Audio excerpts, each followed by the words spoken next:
नमस्कार स्टूडेंट्स, मैं तौफीक खान आपका अपनी क्लास में बच्चों बहुत बहुत स्वागत करता हूं।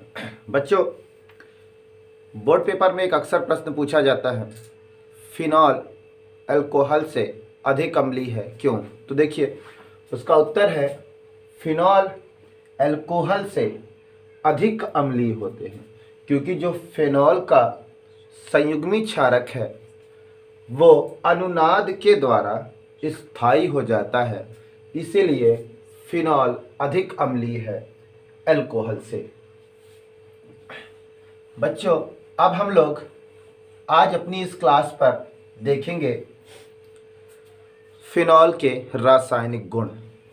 तो फिनॉल के रासायनिक गुण में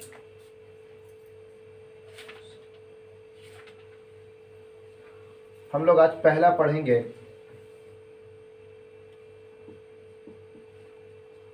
कास्टिक सोडा के साथ अभिक्रिया। कास्टिक सोडा के साथ अभिक्रिया देखेंगे। तो हम फिनॉल के लिए पढ़ रहे हैं तो फिनॉल देखेंगे। एक अभिकारक हमारा फिनॉल होगा, क्योंकि बेटा फिनॉल पढ़ा जा रहा है तो फिनॉल जरूर होगा।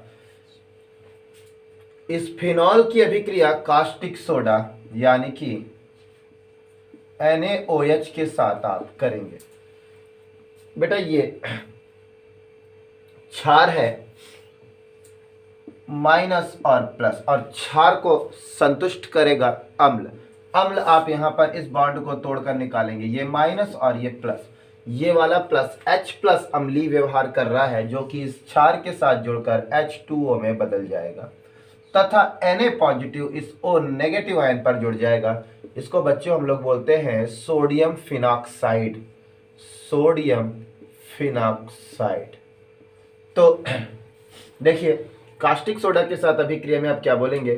फिनॉल की अभिक्रिया सोडियम हाइड्रोक्साइड के साथ कराने पर सोडियम फिनॉक्साइड बनता है। ठीक है, फिर रिएक्शन लिखेंगे।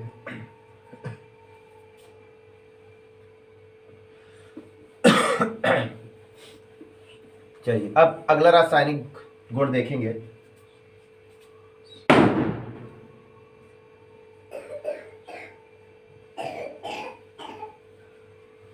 जिंक चूर्ण से अभिक्रिया। जिंक चूर्ण से अभिक्रिया। तो बेटा जिंक चूर्ण से अभिक्रिया करेंगे तो देखिए, ये है फिनॉल, क्योंकि फिनॉल तो कंपलसरी है, फिनॉल होगा ही। अब हम लोग इसका रिएक्शन जिंक चूर्ण से करेंगे। अब इनको लेकर जब इसे हम गर्म करेंगे तो देखिए, ये जो जिंक है ये ऑक्सीजन के साथ चली जाएगी। जिंक की ऑक्सीडेशन स्टेट +2 होती है और ऑक्सीजन की -2। ये आपस में मिलकर बच्चों ZnO जिंक ऑक्साइड में बदल जाएंगे और ये वाला H रिंग के साथ जुड़ जाएगा तो बन जाएगा C6H6 बेंजीन। जिंक चूर्ण के साथ जब फिनॉल की अभिक्रिया कराई जाती है तो बेंजीन बनता है। ठीक है, ये है बेटा आपका दूसरा रिएक्शन। इसी प्रकार आगे देखेंगे।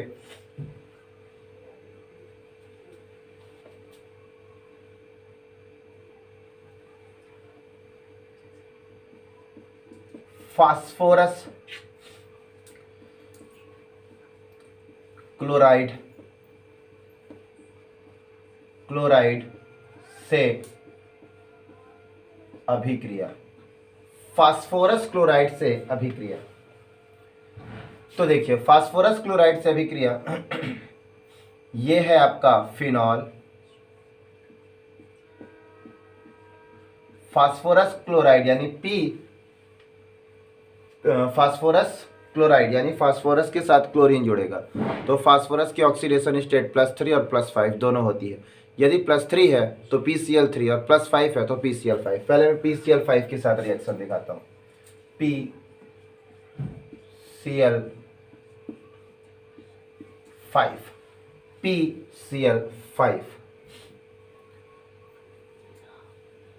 तो देखिए, सबसे पहला बेटा ये क्लोरीन अपना बंध तोड़ देगा, चाहे कोई भी क्लोरीन तोड़ दीजिए, कोई दिक्कत नहीं है, ठीक है, क्योंकि सारे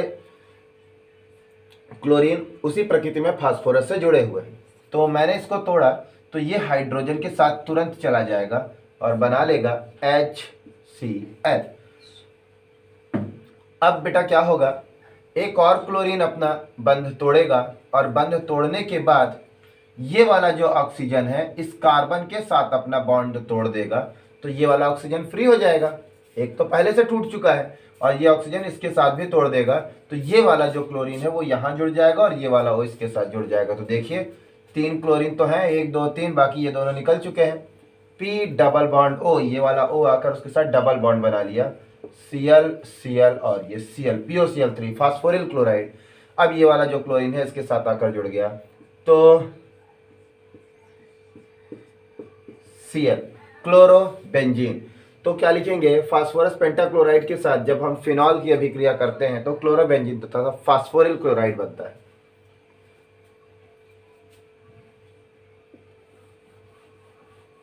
अब आगे देखते हैं नेक्स्ट रिएक्शन।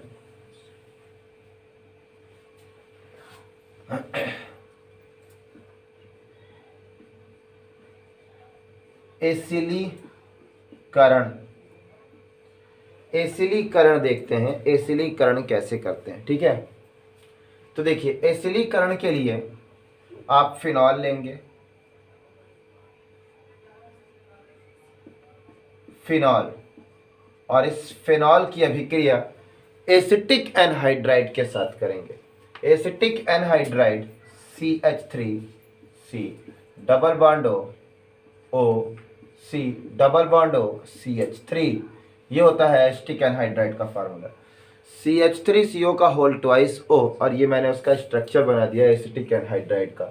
तो देखिए बच्चों क्या होगा, यहाँ पर जो डाइपोल है, ठीक है, द्विध्रुव यहाँ पर बन रहा है, यहाँ पर बन रहा है, तो कोई एक बॉन्ड तोड़ दीजिए। मैं ये वाला बॉन्ड तोड़ता हूँ, ये हो गया माइनस और बेटा ये हो गया प्लस, ठीक है। इसके बाद अब आप देखेंगे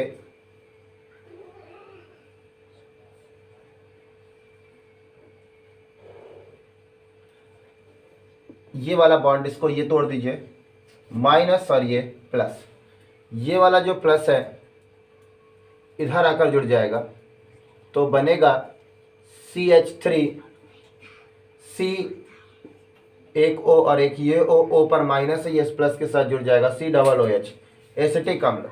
फिर अब नीचे देखिए ये बेंजीन का रिंग है, O पर माइनस है, माइनस पर ये वाला प्लस आकर जुड़ जाएगा, ये C, इसके ऊपर है डबल बॉन्ड, ये CH3, ये क्या बना C6H5 C double O CH3, ठीक है। यानी कि ये जो हमारा यौगिक बना है इसको हम लोग फेनिल एसीटेट कहते हैं, फेनिल एसीटेट कहते हैं। तो एसिलीकरण में आप बताएंगे कि जब फिनॉल की अभिक्रिया एसिटिक एनहाइड्राइड के साथ होती है तो फेनिल एसीटेट बनता है।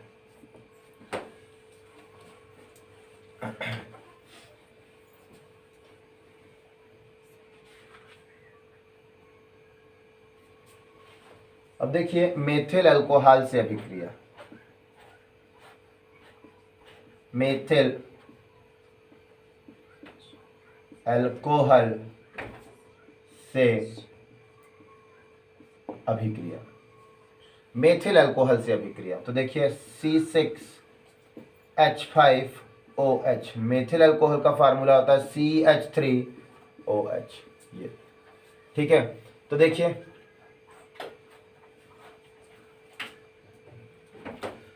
तो ये इसका H प्लस यहाँ से निकलेगा और बना लेगा H2O, और ये वाला CH3 आकर इस O के साथ जुड़ जाएगा, C6H5O CH3, C6H5O CH3, इसे बच्चों एनिसोल कहते हैं, एनिसोल कहते हैं।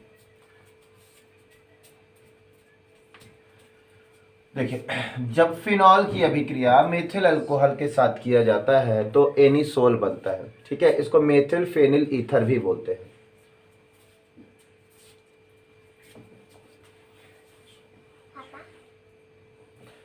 फिर आगे देखते हैं,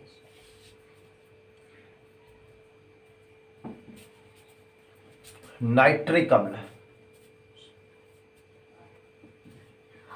नाइट्रिक अम्ल से क्रिया, नाइट्रिक अम्ल यानी HNO3। तो HNO3 से देखिए क्रिया होगी, तो पहले आप ले लीजिए फिनॉल। ये फिनॉल का रिएक्शन आप लोग HNO3, ठीक है, HNO3, HN और ये तीनों HNO3 ही, ठीक है। क्योंकि बेटा इसमें से H प्लस निकलेगा, H प्लस निकलेगा तो वो अम्लीय प्रकृति का होगा। अम्लीय प्रकृति को क्षार से संतुष्ट करना है, इसलिए HNO3 से मैंने OH को बाहर निकाल के पहले ही आपको दिखाया। ठीक है, तो सोचिए हमारे पास यहाँ पर H है, फिर उसके बाद यहाँ पर H है, यहाँ पर H है। ठीक है, अब बात आएगी कि सिर्फ यहीं का H क्यों निकाला गया, क्योंकि बेटा रेजोनेटिंग स्ट्रक्चर पर यहाँ माइनस आता है, माइनस, और इस माइनस पर प्लस अटैक करेगा। तो जब बंधन टूटता है ना तो NO2 यानी नाइट्रोनियम आयन, ठीक है, इस पर प्लस का चिन्ह है, इसीलिए यहाँ पर जुड़ सकता है, या तो यहाँ जुड़ सकता है, या तो यहाँ जुड़ सकता है, इसीलिए। तो देखिए यहाँ से H हटेगा तो OH के साथ जुड़ेगा तो पानी, यहाँ से H हटेगा तो OH के साथ जुड़ेगा तो भी पानी, यहाँ से H हटेगा और OH से जुड़ेगा तो भी पानी। अर्थात यदि हम इसके 3 मॉलिक्यूल्स ले लेते हैं तो 3 H इसके साथ जुड़ जाएंगे और 3 H2O बना देंगे। अब NO2 3 बार हो गया, एक यहाँ जुड़ जाएगा, एक यहाँ और एक यहाँ। ठीक है, तो देखिए OH, NO2, NO2 और ये NO2, इसी को बच्चों पिक्रिक अम्ल कहते हैं, पिक्रिक अम्ल कहते हैं। ये जो पिक्रिक अम्ल है इसे हम बोलते हैं ये 1, ये 2, ये 3, ये 4, ये 5, ये 6। क्या नाम देंगे इसको? 2,4,6 ट्राई नाइट्रोफिनॉल। ठीक है, ये इसका नाम देंगे।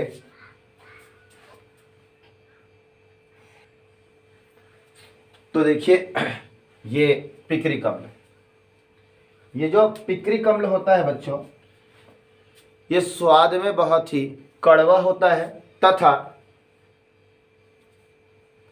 पीले रंग का क्रिस्टलीय ठोस होता है। चलिए, और जो पिक्रिक अम्ल है ये एक रंजक है। ठीक है,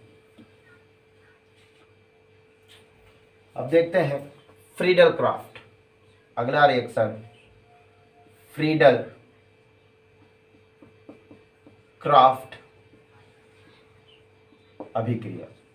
फ्रीडल क्राफ्ट अभिक्रिया देखिए, फिनॉल, फिनॉल की अभिक्रिया किसके साथ होगी? फिनॉल की अभिक्रिया बेटा मेथिल क्लोराइड के साथ होगी, निर्जल एल्यूमिनियम क्लोराइड की उपस्थिति में। तो देखिए क्या होगा यहां पर,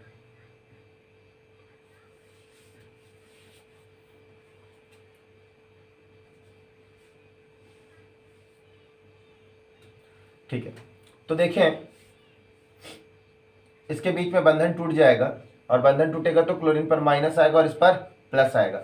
मैं यहाँ का इसका एक हाइड्रोजन खींच के निकालता हूँ। ठीक है, क्योंकि ये जो CH3 है इस पर प्लस का चिन्ह आएगा, प्लस का चिन्ह या तो यहाँ ऑर्थो पर जुड़ सकता है या तो पैरा पर जुड़ सकता है। तो यहाँ का जब ये बंधन टूटेगा तो इस पर माइनस आ जाएगा और इस पर प्लस आ जाएगा, ये वाला प्लस, इसका बंधन जब तोड़ेंगे आप तो इस पर माइनस आएगा और इस पर प्लस आएगा, ये वाला माइनस इस प्लस के साथ जुड़ जाएगा तो HCl बन जाएगा, और ये वाला CH3 इस कार्बन के साथ आकर जुड़ जाएगा। तो देखिए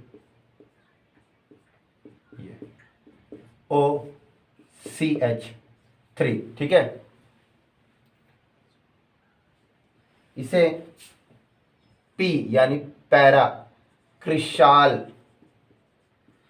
पी क्रिसाल कहते हैं। फिडेलक्राफ्ट अभिक्रिया में क्या बोलेंगे? फिनॉल की अभिक्रिया जब हम लोग मेथिल क्लोराइड के साथ निर्जल एल्यूमिनियम क्लोराइड की उपस्थिति में करते हैं तो क्रिसाल बनता है।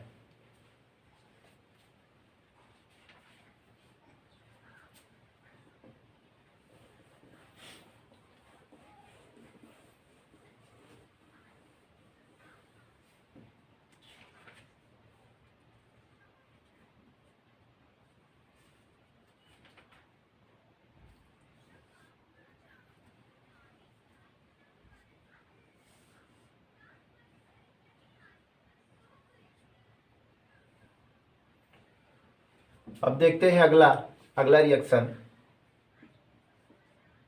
गाटरमान अभिक्रिया। गाटरमान अभिक्रिया, ठीक है। ये भी बोर्ड पेपर के लिए इंपॉर्टेंट रिएक्शन है। देखिए इसमें क्या क्या स्टेप पर ये रिएक्शन पूरी होगी वो देखिए। सबसे पहले HCl का रिएक्शन हाइड्रोजन साइनाइड के साथ होगा, हाइड्रोजन साइनाइड के साथ होगा। बेटा बंधन टूटेगा, इस पर माइनस आएगा और इस पर प्लस, क्योंकि इस यौगिक पर डबल, जिस यौगिक पर डबल या ट्रिपल ऐसे बॉन्ड होते हैं वहां पर योगात्मक अभिक्रियाएं होती है। तो यहाँ पर माइनस आएगा और इस पर प्लस आएगा, फिर इस पर बंध टूटेगा, इस पर माइनस आएगा और इस पर प्लस आएगा। ये वाला जो प्लस है इस माइनस के पास आ जाएगा, तो देखो HN हो गया। N के साथ कार्बन डबल बॉन्ड पर है, एक बॉन्ड तो टूट गया है। C के साथ क्या है H, C पर कहेगा चार्ज था प्लस, क्या आएगा माइनस, ये ठीक है। इसे योगात्मक यौगिक बोलते हैं। अब ये योगात्मक यौगिक फिनॉल के साथ क्रिया करेगा, फिनॉल, देखिए फिनॉल, ठीक है ना। तो जब ये फिनॉल के साथ रिएक्शन करेगा तो देखिए इसको उठाते हैं, HN डबल बॉन्ड CHCl, ठीक है ना।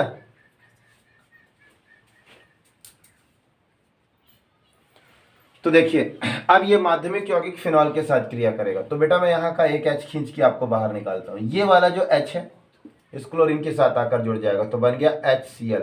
अब ये वाला जो C है इस पीछे पर आकर बंध बनाएगा, तो मैं नीचे से लिखूंगा, वहां पर जगह नहीं है, ठीक है, तो मैं नीचे से लिख रहा हूं। तो ये पहले तो मैं रिंग बना देता हूं OH, ये इसका इस कार्बन पर ये वाला कार्बन आकर जुड़ा, उस पर CH है और C के साथ डबल बॉन्ड पर है नाइट्रोजन, नाइट्रोजन के साथ है NH, ठीक है। ये वाला जो उत्पाद लिख रहा है ना वो यहाँ पास लिखना है, जगह नहीं है। अब बेटा इसको फिर से नीचे से लेते हैं, ये अगले स्टेप में, ये पहला स्टेप था और ये दूसरा स्टेप था। अब तीसरे स्टेप पर देखिए क्या करेंगे, ठीक है। इस माध्यमिक यौगिक को वापस हम लेते हैं, इंटरमीडिएट कंपाउंड को वापस ले लेते हैं, CH डबल बॉन्ड NH, और इसका हम जल अपघटन कर देते हैं।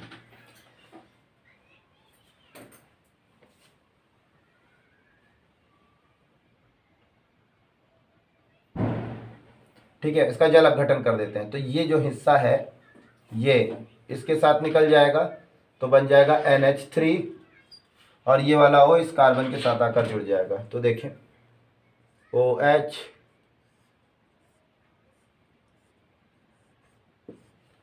C के साथ है ये वाला CH और ये वाला O आकर जुड़ गया CH। इसको बोलते हैं p हाइड्रॉक्सी बेंजल्डिहाइड, बेंजल्डिहाइड, ठीक है। अब ये हो गया फिनॉल के रासायनिक गुण। इसमें राइमर टीमर रिएक्शन भी है, ठीक है, वो रिएक्शन मैंने पीछे समझा दी थी। तो फिनॉल के उपयोग देखते हैं। जो फिनॉल है इसका उपयोग क्रिसाल बनाने में होता है, ठीक है। फिर फिनॉल का उपयोग प्रयोगशाला में अभिकर्मक के रूप में भी होता है, क्रिस्टाल बनाने में तो बताया ही, साथ ही साथ रंजक को बनाने में, पिक्रिक अम्ल इसी से बनता है ना, फिनॉल से ही क्या बनता है, पिक्रिक अम्ल। तो रंजक बनाने में भी फिनॉल का बहुत महत्वपूर्ण रोल है, क्योंकि फिनॉल की सहायता से पिक्रिक अम्ल बन जाता है और पिक्रिक अम्ल एक प्रकार का रंजक है। तो मैंने आपको क्या क्या उपयोग बताए फिनॉल क्रिसाल बनाने में, रंजक के उपयोग में या रंजक के रूप में, तथा साथ ही साथ प्रयोगशाला में अभिकर्मक के रूप में। तो आज बेटा हमारी फिनॉल की क्लास यहीं पर समाप्त हुई। अगली क्लास में हम लोग ईथर पढ़ेंगे। धन्यवाद।